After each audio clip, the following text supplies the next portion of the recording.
Hello दोस्तों, जैसे कि मैंने अपने चैनल में एक शॉर्ट वीडियो के माध्यम से अवगत कराया था कि सामाजिक बुराइयों का जो अगला टॉपिक है बाल विवाह, उससे संबंधित मैं वीडियो लेकर आऊँगा और उसमें सारे प्रश्नों की श्रृंखला रहेगी और आपके सारे डाउट क्लियर हो जाएंगे। और रीट एग्जाम लेवल फर्स्ट में जो पर्यावरण सिलेबस है उसमें जो सामाजिक बुराइयां हैं उससे संबंधित बाल विवाह एक टॉपिक है। इसमें जो भी क्वेश्चन आएंगे 100% आपको यहीं से मिलेंगे।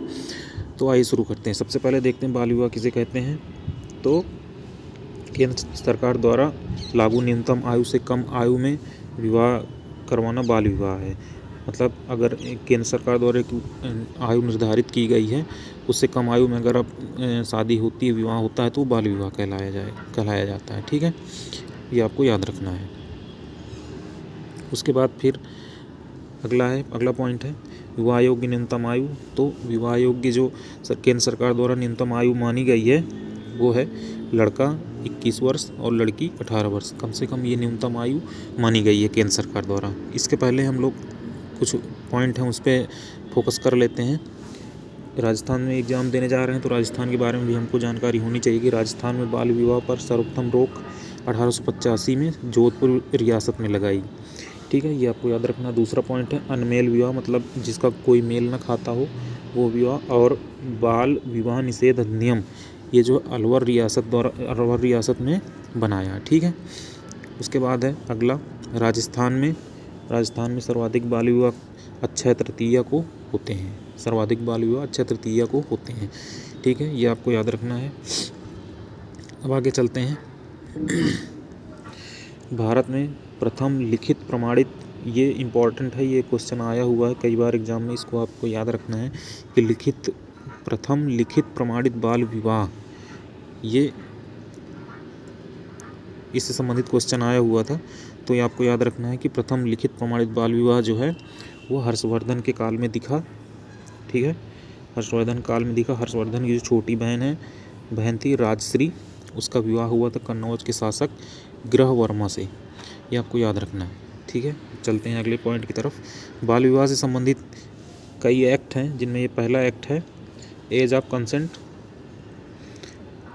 ये 1891 में आया, अस्तित्व में आया। ठीक है, और जो ये लागू हुआ था 19 मार्च 1891 में ये लागू हुआ था।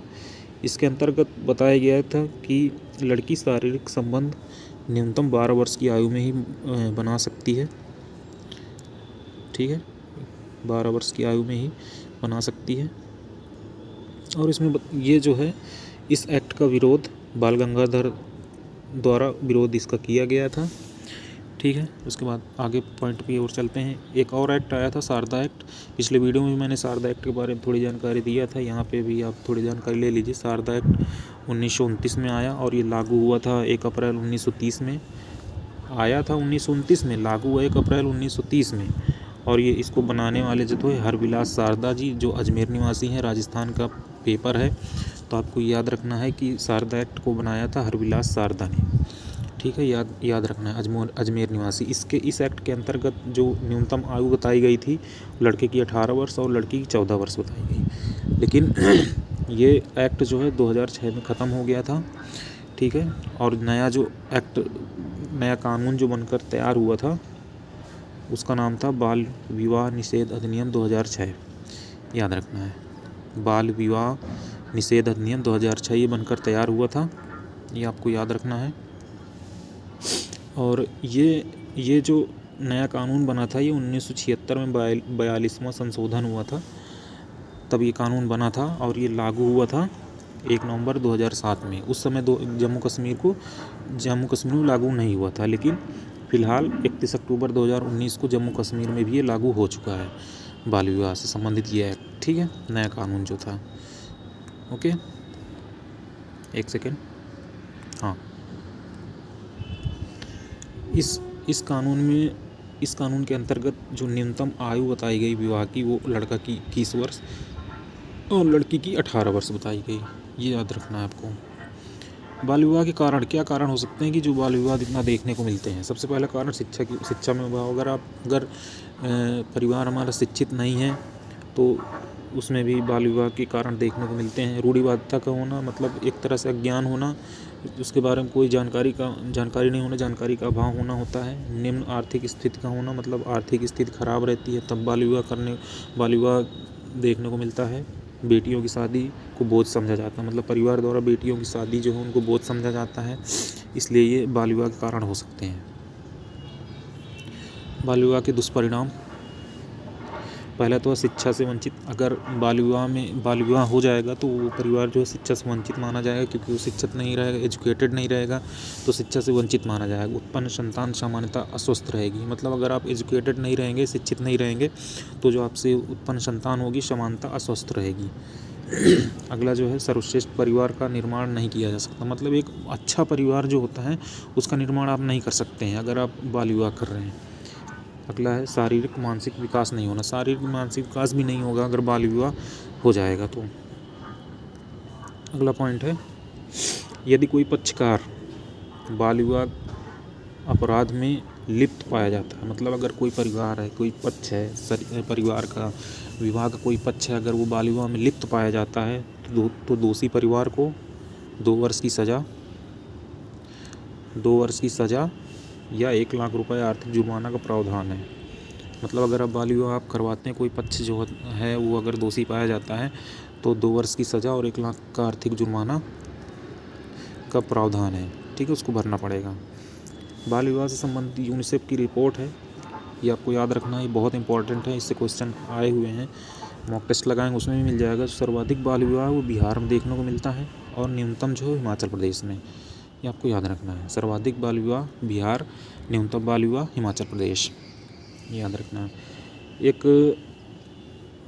प्रोफेसर साहब थे, प्रोफेसर KM कपाड़िया, इनकी किताब थी भारत में विवाह और परिवार, इनकी किताब थी और इसके प्रमुख सिद्धांत इन्होंने दिया था। वैसे तो सिद्धांत इनके इम्पोर्टेंट नहीं है, अगर यहाँ पे देखा जाए तो इम्पोर्टेंट केवल प्रोफेसर KM कपाड़िया की किताब का नाम क्या है, भारत में विवाह और परिवार, ये आपको याद रखना है। फिर भी इनके प्रमुख सिद्धांत जो हैं, 3 सिद्धांत दिए थे उन्होंने, वो आपको ध्यान में रखना है। हो सकता है क्वेश्चन पूछ ही ले, वैसे पूछेगा नहीं। पहला है कौमार्य सिद्धांत, दूसरा स्त्री आधिपत्य सिद्धांत, तीसरा संस्कार सिद्धांत। अगर इसमें पहले सिद्धांत की बात करें, कौमार्य सिद्धांत जो है, तो इसके अंतर्गत बाल विवाह के अंदर KM कपाड़िया जो है कौमार्य सिद्धांत के अंतर्गत इन्होंने बताया कि मानव अपनी काम वासना पूर्ति के लिए विवाह करता है, ठीक है। स्त्री आधिपत्य सिद्धांत के अनुसार इन्होंने बताया कि बालिका को अल्पायु में ही विवाह कर पति के अधीन करना चाहिए, ये बताया। और तीसरा संस्कार सिद्धांत, इसमें इन्होंने बताया विवाह एक संस्कार है। तो इस तरह से ये इन्होंने बताया।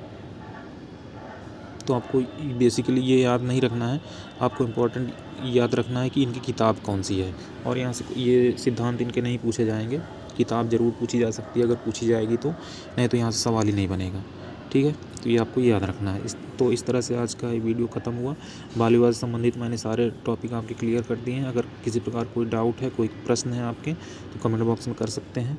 अगर वीडियो पसंद आए तो प्लीज़ लाइक ज़रूर करिएगा, चैनल को सब्सक्राइब करिएगा और वीडियो शेयर कर दीजिएगा, ताकि रीट से संबंधित जो भी स्टूडेंट एग्ज़ाम देने जा रहे हैं लेवल 1 के लिए, उनको कुछ प्रश्नों की श्रृंखला उनको मिल सके और उनका टॉपिक ये क्लियर हो सके। तो आज के लिए वीडियो में बस इतना ही, मिलते हैं अगले वीडियो में। Thank you so much.